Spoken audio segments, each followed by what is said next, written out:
Happy Monday, and welcome to Select Financial Capital's Real Estate News. Here are some of the top real estate news stories of the past week to get you ready for this new week. First off, home delistings surge almost 50%.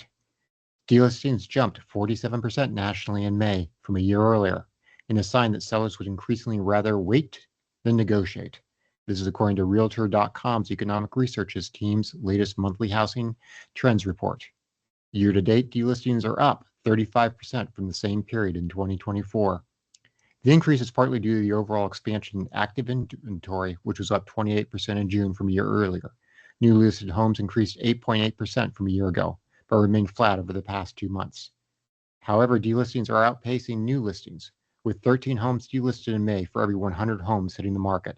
That's up from 10 in the spring of 2024 and 2023, and just 6 in 2022. The increase in delistings follows a surge in price reductions, as some sellers with unrealistic price expectation face a softer market with limited buyers. It seems that some of those sellers would rather wait than accept a lower price for their home. Quote, unlike past housing cycles, where falling prices pressured underwater home sellers to sell, today's homeowners benefit from record high levels of home equity, so they have flexibility to wait it out, says Realtor.com senior economist Jake Krimmel. This fall allows many sellers to withdraw their homes from the market if their asking price isn't met. The trend is especially noticeable in the South and West, where inventory has surged back above pre-pandemic levels, and prices are flat or falling. Daniel Hale, chief economist, also said, this year's market is a study in contrast. Buyers are seeing more choices than they've had in years, but many sellers, anchored by peak price expectations and upheld by strong equity positions, are deciding to step back if they don't get their number. Looking forward, this dynamic will affect whether we tip from a balanced to a buyer's market, and if so, how quickly that happens, she added.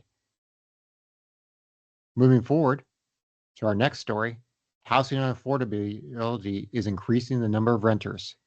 The number of first-time home buyers is dwindling. There were 1.1 million first-time home buyers last year, 380,000 fewer than in 2023, and almost half the historical norm, data from the National Association of Realtors shows. This year could be even worse, judging by the weak spring home selling season. Based on sales through May, the U.S. is on track to sell 4.03 million homes in 2025, fewer than last year's tally, which was the lowest since 1995. The sharpest slowdown is happening among properties that cost less than $500,000, NAR data shows. That is the price range that usually attracts first-time buyers. The market for newly built homes is also slumping. In May, sales dropped 6% compared with the same period of 2024. Doing some of the math, at today's prices, buyers would need to earn $127,000 to afford the monthly mortgage payments on a medium-priced home. That's up from $79,000 in 2021, according to Harvard's Joint Center for Housing Studies. Only 6 million of the country's 46 million renters clear this hurdle.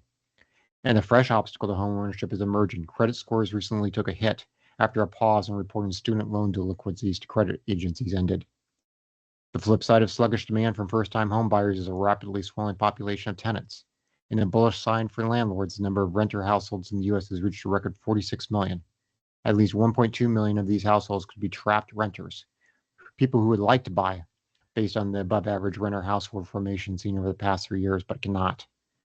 This true extent of pent-up demand is probably much greater than expected. Gen Z and millennial Americans have lower rates of ownership than baby boomers did at the same stage of life. And lastly, housing supply has bounced back in some markets.